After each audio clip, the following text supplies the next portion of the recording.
People who form their identity around being a healer fall into two different categories. You're susceptible to being either one, the abuser, or two, the victim. Now listen to what I said very carefully. I'm specifically talking about people who revolve their entire existence around being a healer. Let's talk about the first category, the abusers. Again, going back to the fact that you revolve your entire identity around being the healer. So guess what that means? When you have a God complex, you think you're untouchable. You're able to sit in your self-righteousness and justify every single behavior that you do, even though it may have caused harm on other people. Most of the time, these people are extremely charismatic and charming. They know exactly how to manipulate. Because the sad truth about the reality is a lot of people are looking for a savior. So these people position themselves as the savior. Think about it. Someone who thinks that you need to be saved, someone who thinks that they can save you, they position you in a certain role. They position you as someone lesser than them. Think about it. Listen to me very carefully. Even if that's not at the forefront of their intentions consciously, it's the fact that they think that they have the power to save you out of your life.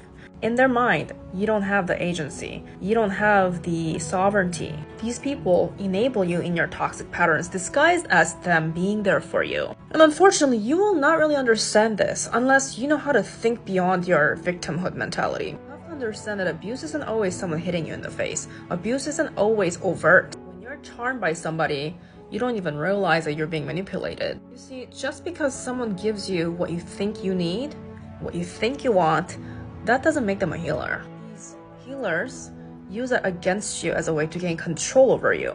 Do you understand this? This is why I make it a critical point that you have to know your power. You have to know yourself. You have to take responsibility over your life and not put this on anybody else. Because the moment that you have that need, that makes you vulnerable. That makes you an easy target for these people who know exactly how to get to your head. Now, the second category, the victim. Again, going back to the point of them needing some sort of an identity to be validated and associate themselves with. You're obsessed about being a good person so much that you're willing to sacrifice yourself and do whatever it takes to help somebody else. You don't have boundaries, you don't know how to say no, you don't know how to protect yourself, you don't know how to stand up for yourself, you don't even know how to recognize abuse and manipulation because you're more concerned about being a good person regardless. So you let people take advantage of you, but even worse, you enable these people to take advantage of you because you continue to see the good in everybody else, right? Because that's what healers do, right? You're supposed to be always nice, supposed to always give and take everything regardless of what they do, right? And somehow you're so convinced that this is what you're responsible for. You're responsible for all this pain because you're a healer. This is nothing but a fallacy.